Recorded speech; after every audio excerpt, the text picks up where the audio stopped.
Let's talk about Texas Chainsaw Massacre. Right now, the game's in an interesting position. We've had a lot of patches happen, not enough content. And the game right now, I'll be classifying that this game is dying. Texas Chainsaw Massacre is dying at this current state. It's been 2 months, and we've had absolutely nothing. And the way to reflect these numbers of the game dying is quite easily through Steam charts. The players from the start in August 2023 was at 17,000. And now it's dropped by a dramatic amount and reaching around 2,400 plays peak on Steam. And that's only on Steam. I know there's a lot of console players in the game. I know there's Xbox Game Pass, which PC players and Xbox players are using to be able to play this game. But even then, I do think that the Steam chart numbers are going to be representing the same factor of what the game's actual occurrence is, a big drop-off from many players. So that number has dropped off drastically, and it's unfortunate because the game's quite fun through its core gameplay, but there's nothing else to really build upon that. Or no sense of real progression except this level in the top right corner, which means nothing after level 70. Because you have all points to max out any character in the game. So there's a couple of issues with this, and we're going to go through those issues here right now, like the biggest problems within Texas Chainsaw Massacre, and why the game's dying because of it. So let's talk about it. So the first one is lobby times. As you get into a lobby, it takes a long-ass time for family or victim, even go through a quick match as well. You'll take a long time to actually find a match. This will take around 2 minutes, maybe up to 3 minutes to find a match. Then from there, you play the lobby simulator game, which essentially is you're in a lobby for however minutes until you find the right Leatherface in the lobby. Then find a full team both on the victims and family. Alongside that, wait for the match to start, which takes roughly around 5 minutes usually to start with their timers in the game. And that effect there, it has a bit of a cherry on top, which is if the match doesn't actually start, from the lobby, it would actually reset the lobby, and you have to find a new lobby again.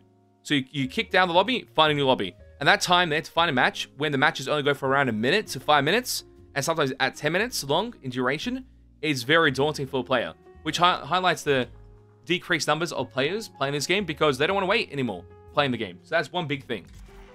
Another big element of the game is perk trees. So if you go to your skill tree, you have your skill tree, which you don't see this all the time until you've went through each skill tree. But alongside that, there's points where there's a random perk, like over here on this other skill tree. This is a random perk.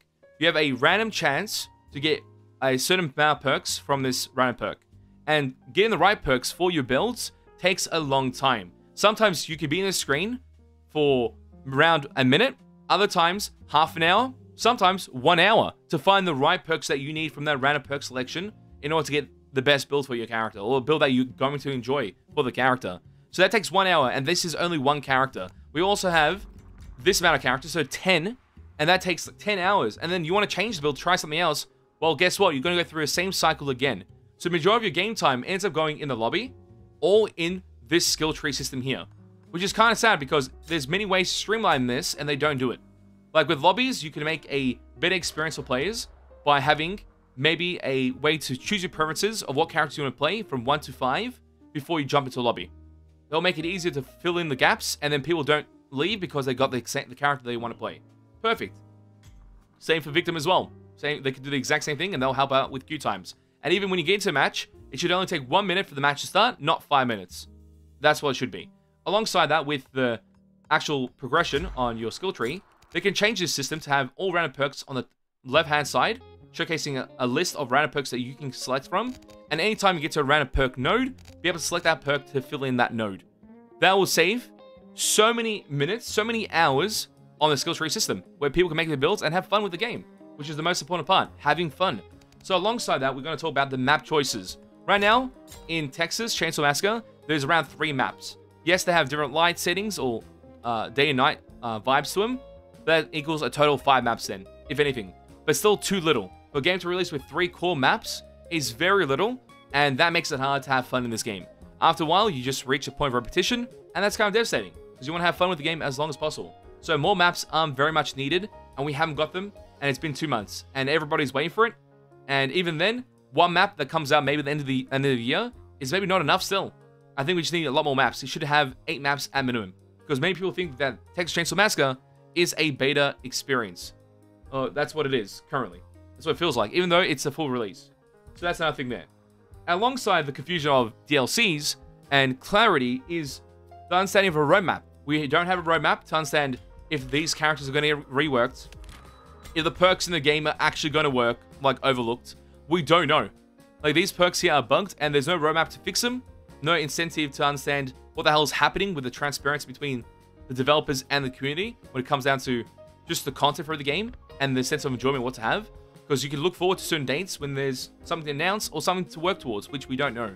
So that's another issue we have with the game. We don't know when new characters are coming out, new maps coming out. We just keep guessing. We just guess that maybe it's this time around. Guess what? Guess wrong. Wait next time. And you just keep waiting and waiting and waiting until something happens. But a roadmap will make things a lot more clearer. So I wish that would be the case. That's another thing. And also, when you get into a lobby, everyone's play level is showcased. They could actually hide this to make people stay in the game, because many people are leaving lobbies once they know that someone on their team is underleveled, or if they know the enemy team is too high leveled. Vice versa, whatever happens, in your case, people are leaving those lobbies to just move on. Same thing happens with party members as well. When people know the enemy team is in a party, or someone on your team is in a party, people like to leave and not play with parties, and they just want to play solo to make the game more chill, instead of being more stressful with the party, because they all got team communication. So that's another thing there. They can hide those factors and reveal them at the end of the game. So when you finish the game, you see what everyone's level was, so you understand the experience, if you won or lost against them, alongside understanding the aspect of if they're on a party or not. That stuff there will help out with just seeing what you did well against a team that was actually very effective, and you maybe kill them. So it's really fun to find that at the end of the game, instead of the start of the game, when people would dodge lobbies because of that. Because that leads to lobby dodging, as many people know. Then we also have another thing is the pacing of the game is kind of in an interesting position. When you're playing Texas Chainsaw Massacre, obviously you spend a lot of time in the lobby, a lot of time prepping up your character, and then from there, you go into the actual match, you pick your character, have fun with it, whatever it may be, and in that situation, you can spend maybe a minute, if you're playing Connie, you can play the game for 2 minutes, and other times you can play a game for what feels like 40 minutes when you play as Cook. You know? It just depends on what's happening in the game, and the pacing is really weird. Sometimes the matches are really quick, other times they're not quick, you can't really control it. And sometimes they're too long, depending on what happens in that actual game. And that might need to be more streamlined to make it more of a fun experience for everyone, and maybe preventing speedrunners to a certain degree. But I understand why speedrunners in the game. It's meant to counter Cook. There's something that counters everything in this game to a certain degree, so that's the reason why. So that discussion there can lead anyway, but that has made players drop off from the game. So that's kind of expected. Another annoying factor about Leatherface is when you're starting a game as Leatherface, and this is why many people don't play Leatherface, when you're about to go for a kill in the basement, the grandpa scene starts happening and it freezes your game, but your chainsaw is still revving, and then after that grandpa scene is completed, your chainsaw has now overheated, and you have to wait for the timer as you've stalled your chainsaw to be able to reactivate it. That part there is very annoying for many players, and it's very frustrating, especially when you're about to get a kill and that happens. So they need to remove that grandpa cutscene to help out with Leatherface gameplay, so there's more incentive to play this character, to keep lobbies going as much as possible, and make matches actually start faster. So that's good too. There's also the issue of lag and collision bugs. Certain collisions you have with certain areas which will make you go a little bit higher than the ground terrain, and then from there, now you're stuck. So the whole game is a waste. So you waited 20 minutes to find a match, and now because you got stuck on this little ledge, which you didn't want to do, you now have lost the game. And you're just a sitting duck where the family can kill you and get a free kill because you can't do anything about it. That is very, very annoying. So collision bugs are still in the game in every part of the map, honestly, especially gas station. Gas station is filled with collision bugs. So many, it's unbelievable. Alongside that is perks. As we said, there's certain perks in the game that happen. I will actually talk about it on Leatherface. There's perks like Blood Violent that go with 20% damage increase if you're carrying a Blood Vial. But also other perks that increase your damage, say hypothetically, Hysterical. Does the damage stack? When you have 50% stamina less, and you get the 20% damage here. Does this 20% here also stack, so you reach 40% damage? Does that stack? Where's the clarity for that? Because we have no clarity in this game when it comes to perks and what they actually do if you stack them together. It's kind of hard to tell.